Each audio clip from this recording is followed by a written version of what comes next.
নমস্কার সবাইকে, আশা করছি আপনারা সবাই খুব ভালো আছেন, সুস্থ আছেন। আজকের আমার নতুন ব্লগে আপনাদের সবাইকে স্বাগত জানাই।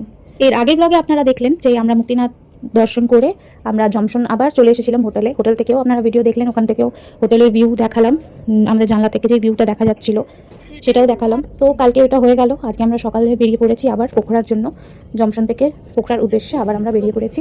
আর এই সাদা সাদা পাহাড়গুলো আবার আমরা খুব সামনের থেকে দেখতে পাচ্ছি। আজকের ভিডিওটা থাকছে মাত্র 5-6 মিনিটের। এই ভিডিওটা থাকবে পুরো জার্নি। মুক্তিনাথ থেকে আমরা জংশন চলে এসেছি, আর এই ভিডিওটাতে থাকছে জংশন থেকে আমরা পোখরা যাচ্ছি। যেইটুকুনি আমি রাস্তায় ভিডিও করেছি সেইটুকুনি ভিডিওতে আপনাদের জানাবো যে আমাদের নেপাল, ইন্ডিয়া থেকে নেপাল আসতে কী কী তথ্য বা কী কী দরকারি জিনিসগুলো তো গুগল করলেই সব কিছু পাওয়া যায়। কিন্তু যেহেতু আমি ব্লগিং করছি, এসেছি এখানে, যতটা পারি আপনাদের বোঝানোর চেষ্টা করবো যে আমরা ইন্ডিয়া থেকে নেপাল আসার জন্য কী কী লাগে। তাই ভাবলাম যে একটা ছোটো ব্লগ করি 4-5 মিনিটের। তো এই ব্লগে আজকে এই সবই থাকবে, আর থাকবে সুন্দর উইন্ডো সিট থেকে সুন্দর দৃশ্য।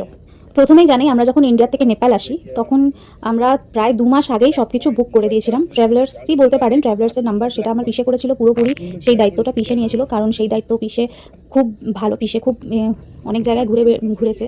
এই ঘোরার দায়িত্বটা তাই জন্য পিসেই নিয়েছিল, তাই পিসেই সব কিছু অ্যারেঞ্জমেন্ট করেছিল। ট্রাভেলার্স কোথা থেকে নাম্বার পেয়েছে সেটা তো বলতে পারবো না, গুগল থেকেই এখন সব কিছু পেয়ে যায়। সেটা নিজেকে একটু যাচাই করতে হবে যে স্ক্যাম না কি, সেটা আমরা তাদের উপরে ভরসা করতে পারি কিনা সেটা নিজেকে একটু যাচাই করে নিতে হবে। যাই হোক, আমরা ট্রাভেলার্স থেকে সব কিছুই নেপালের জন্য বুক করে নিয়েছিলাম। সেটা পোখরা হোক, মুক্তিনাথ হোক বা জমশন হোক, বা যেখানে আমরা প্রথমেই ঢুকলাম কাঠমান্ডু হোক, সেটা আমরা পুরোপুরি সব কিছু ফিক্স করে এসেছিলাম নেপালে।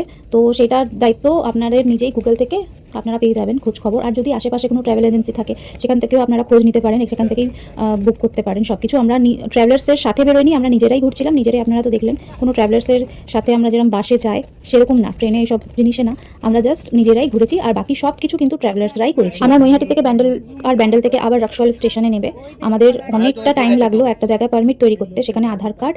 আর বেরোনোর আগে আমাদের যেটা হয়েছিল, আমরা বেরোনোর 10-15 দিন আগে আমাদের থেকে সেলফি আর আধার কার্ডের ছবি চেয়েছিল। সেটা মুক্তিনাথের জন্য, সেটার জন্য আমি পরে আসবো। প্রথমে ইন্ডিয়ার থেকে যখন আমরা নেপাল যাই, রক্সওয়াল থেকে যখন আমরা নেপালে ঢুকি, তখন আমাদের একটা পারমিটের জন্য দাঁড়াতে হয়েছিল। সেটার জন্য প্রচণ্ড ভালো মতোই সময় লেগেছিল, প্রায় 3-4 ঘন্টা তো কোথাও না। তাই জন্য আমাদের বেরোতে অনেকটা দেরি হয়ে গেছিলো। তাই একটা জায়গায় দাঁড়িয়ে আপনাদের বর্ডার, যেটা নেপাল আর ইন্ডিয়া বর্ডারের ওইখানে দাঁড়িয়ে আপনাদের নেপালে ঢোকার পারমিট তৈরি করতে হবে। সেটাতে ভালো মতোই সময় লেগেছিল 2-3 জায়গায় দাঁড়াতে হয়েছিল। সেটার জন্য আপনাদের একটু টাইম নিয়ে বেরোতে হবে। ওইটা বানিয়ে নিয়ে যেই জরুরি কাগজটা, মানে আমাদের যেখানে আমরা পারমিট যেটাকে বলে, সেটা নেপালের যখন আমরা বর্ডারে একদম ঢুকি তখন আমাদের সেটা দেখাতে হয়েছিল। অনেকজনের দেখলাম লাগেজ টাগেজও চেকিং হয়েছিল, আমাদের ফেরার টাইমে চেকিং হয়েছিল, কিন্তু যাওয়ার টাইমে আমাদের খুব একটা চেকিং হয়নি। কিন্তু অনেকের দেখছিলাম যে লাগেজ টাগেজও চেকিং হচ্ছিল। সেই জন্য আপনাদের একটু ভালোভাবে সব কিছু নিয়ে যেতে হবে। আমাদের যখন আমরা ফিরছিলাম তখন কিন্তু আমরা ওই মেয়েদের যেমন কানের হয় অক্সিডাইজের, সেগুলো নিয়ে একটু ওদের আপত্তি ছিল। তো কিছু বললো তো না, আমরা যখন বললাম যে এটা আমাদের কানের, এটা আমাদের ডেলি ইউজের কানের, আমরা বেড়াতে গেলে ম্যাচিং করে পড়ি, এই তো হাসাহাসি হলো। আর খুব একটা কিছু বললেন না, কিন্তু উনি ভালো ছিলেন বলে হয়তো কিছু বললেন না। তাহলে এই জিনিসগুলো আপনারা একটু লক্ষ্য করবেন। আর তারপরে তো আমরা কাঠমান্ডু ঢুকে গেলাম। কাঠমান্ডু সেরকম কিছু না, কাঠমান্ডুতে হোটেল আমাদের প্রথম থেকেই বুক ছিল, কোনো অসুবিধা হয়নি। আর তারপরে কাঠমান্ডু থেকে আমরা যেখানে ঘুরলাম কোনো কিছুই লাগেনি, সব জায়গায় একদম সুন্দরভাবে। মুক্তিনাথের জন্য যখন মুক্তিনাথ ওই চায়না যখন আমরা ক্রস করছিলাম, ওইখানের জন্য একটা কিন্তু পারমিট লাগে। সেটার জন্য আমরা পারমিট আগের থেকেই বানিয়ে নিয়েছিলাম। আমরা প্রায় 1 মাস আগে ওই পারমিটটাও বানিয়ে নিয়েছিলাম, ওই যে বললাম, যার জন্য আমাদেরকে সেলফি একটা করে, সবার আলাদা আলাদা সেলফি, একসাথে কোনো ছবি নয়, সব নিজের আলাদা আলাদা সেলফি আর আধার কার্ড এইসব লেগেছিল। তাই ওরা আবার ফোনে আমাদের পারমিট বানিয়ে পাঠিয়ে দিয়েছিল। আমরা মুক্তিনাথ ঢোকার পথে সেই সব জায়গায় ভিডিও একদম করা যাবে না, ভিডিও যদি করতে দেখে তাহলে ফোন ছিনিয়ে নিয়ে নেবে। তাই ভিডিও আর করেছিলাম না। ড্রাইভার সাহেব আগেই বলে দিয়েছিল যে যেখানে পুলিশ থাকবে সেখানে কোনো ভিডিও, মিলিটারি বা যেখানে চেকিং জিনিসটা হবে সেখানে কোনো রকম ভিডিও করা চলবে না। তাই আমি কোনো জায়গায় ভিডিও করে আর রিস্ক নিই নি। আর আমি বলবো এটা যেন কেউই না করে, সবার যে যার জায়গার রুল নিয়ম মেনেই চলতে হবে। আর আমি আরেকটা জিনিস বলবো, নেপাল খুব সুন্দর যেমন জায়গা, তেমন এখানকার মানুষজন প্রচণ্ড হাম্বল, প্রচণ্ড পোলাইট, মানে এতটাই ভালো এখানকার মানুষরা।